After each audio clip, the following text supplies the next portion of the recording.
My name is Liston Singletary III, and the purpose of this interview at this particular time is to announce my candidacy for the mayor of Hinesville, Georgia. I first want to start off by just saying how humbled I am to have this opportunity. I want to thank Coastal Courier for allowing me this venue to express my desires to run to be the candidate for mayor for the city of Hinesville. And I want to also take a moment to reflect on the importance of this week. As many Christians celebrate, I too celebrate. As an ordained minister, I definitely believe in Christ, and I thank Him for this opportunity to come forward and continue my service to a community. My qualifications are extensive, and I am very grateful to God for preparing me for this moment. I feel that the qualifications that I have garnered over the past 35 years in management and leadership prepares me for this venture, for this important undertaking of leading our city. I've led throughout my military career, both as senior upper ranks as well as senior enlisted up into the warrant officer's rank. I have transferred a lot of that leadership time to also in the civic community. As you well know, I served at the state as the NAACP first vice president for the state of Georgia. I was also on the board of directors for Big Brothers and Big Sisters of the Coastal Empire, numerous boards to include the Housing Authority. I was one of the chairpersons that was selected to be in charge of the Complete to Count census program for Liberty County. The things that I think that are most important for the city of Hinesville right now, after having consultation with a lot of the citizens, whether it be in Walmart or in my neighborhood or just in passing in the gym, is one, fiscal responsibility. I feel that we can do a better job of fiscal responsibility, and I believe that the citizens desire that of their government. The second area of responsibility, I would say, is economic development.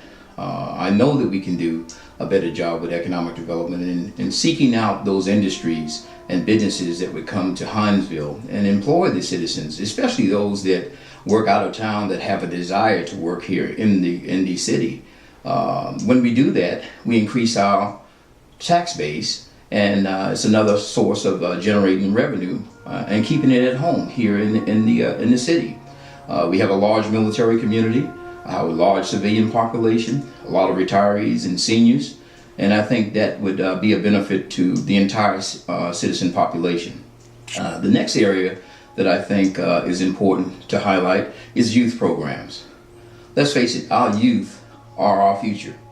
And if we invest in them through intervention programs such as just taking the time out to seek out those investors that would bring a skating ring or a bowling alley or a Chuck E. Cheese. It may seem small to some folks, but to family members that don't like driving to Savannah and would prefer spending their money in their town, this is something of significance. Programs like Boys and Girls Club. Why is that essential?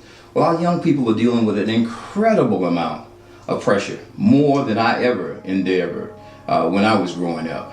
And I think if we give them a viable outlet, a means to express themselves and to use that energy that's balled up inside in a more positive way, I think we would have done them a service, and they would show their appreciation. Now, I'm not advocating any responsibilities away from the parents, but I believe that if all parts of the community do their part, to include city government, I think that will show the community that we care.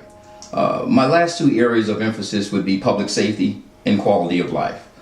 Why public safety? In the public safety arena, as you well know, in the media, we've seen different facets of response as regards to public safety and as relates to either police or other supportive services. From a police standpoint, I believe a community policing model that is evidence-based should be initiated here in the city of Hinesville. What do I mean by community policing? When the police and the community come together and engage in a positive way, get to know one another, and they do that by getting out of their vehicles, getting involved in the community, talking to the citizens, We don't need an adversarial relationship, but we need a community-type spirited relationship where police and community respect one another, a mutual type of respect.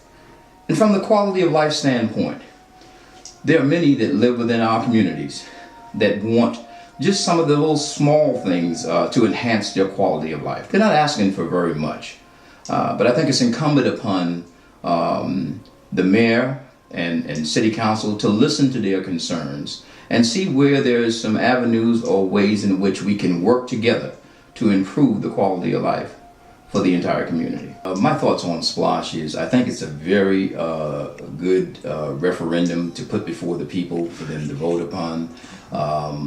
The SPLOSH, when it's used properly and the information is shared with the people, maybe not with the just so traditional ways, be it the papers or radio, but with city council and mayor, and matter of fact, the entire county, because it's the county that's going to be involved with the SPLOSH.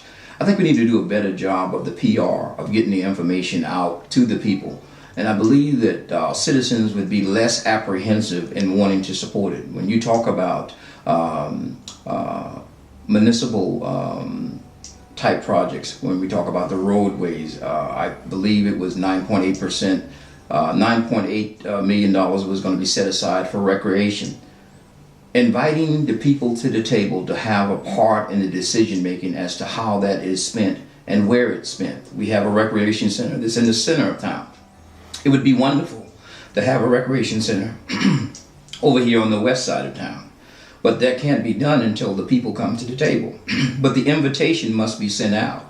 And I believe if we make a more concerted effort of it on the front end prior to November with educating the public as to what they can expect from SPLOSH, I do believe that the vast majority of the people in Liberty County would support it. And I am a supporter of it.